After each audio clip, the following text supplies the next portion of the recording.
Hello সবাইকে, সবাই কেমন আছেন? আশা করি ভালো আছেন। শীতের সকালে মিষ্টি রোদ দিয়ে আজকের ভিডিওটা শুরু করলাম। আজকে ছিল শুক্রবার, ছুটির দিন। তো সবাই বাসায় ছিল। আর ছুটির দিন মানেই হচ্ছে লিয়ানার বাবা রান্না করতেছে। তো এখানে না এই রাস্তাটা কালকে রাত্রে একদিনের মধ্যে পুরোটা কমপ্লিট করছে। আমি ওইটাই দেখতেছিলাম যে এক রাতের মধ্যে কিভাবে পুরোটা কমপ্লিট করলো।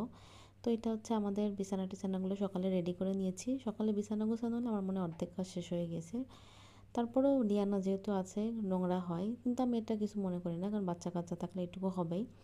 তো এখানে লিয়ানার বাবার সাথে ম্যান্ডেটরি শুক্রবার আমার একটু কথা কাটাকাটি হয়েছে, যেটা সবারই হয়। আসলে কী নিয়ে হয়েছে এটা খুবই সিলি একটা বিষয়। তারপরেও আমরা দুজনই মুখ ফুলাই আছি, কেউ কারোর সাথে কথা বলতেছি না। এই যে যথারীতি আসছে, আমার দিকে তাকা হচ্ছে না, ওইদিকে তাকিয়ে আছে, আমিও পাত্তা দিচ্ছি না।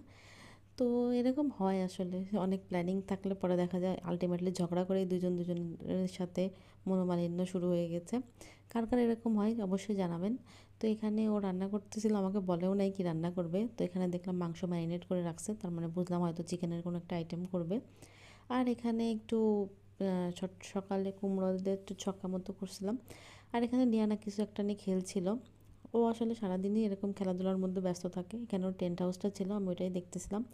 তো রুমটা মোটামুটি গোছানো আছে, এটুকুই যথেষ্ট। আর শীতকালে অনেক চা খেতে পছন্দ। আমার তো শীতকালে মনে হয় সবসময় চা খাই। তো এখানে আমি নিজের জন্য একটু চা বসিয়েছিলাম। এখানে লিয়ানা আসছে ওর একটা আবদার নিয়ে, এটা আমি বলো তো হাই, কেমন আছো বন্ধুরা, বলো তো বন্ধুরা।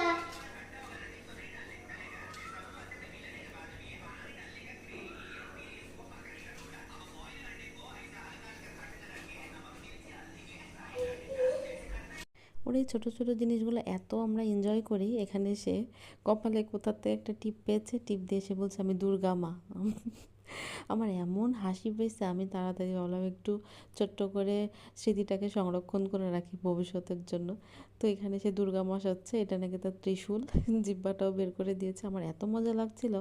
ও আশেপাশে থাকা মানে এন্টারটেনমেন্টের কোনো অভাব নেই, সারাদিনই ও কিছু না কিছু করতে থাকে। আমাদের সময় কীভাবে কেটে যায় আমরা টেরও পাই নাই। লাস্টে একটা ভালো জিনিস দিয়ে শেষ করি, এখানে পাখিগুলো এসে খাবার খাচ্ছিল। আমার এত শান্তি লাগে এই জিনিসটা দেখে। আসলে আমাদের প্রত্যেকটার মানুষেরই নিজেদের মানসিক শান্তির জন্য কিছু একটা করা উচিত, যেটা অ্যাবসলিউটলি নিজেদের জন্য, নিজের মেন্টাল পিস হিসেবে কাজ করে। সবাই ভালো থাকবেন।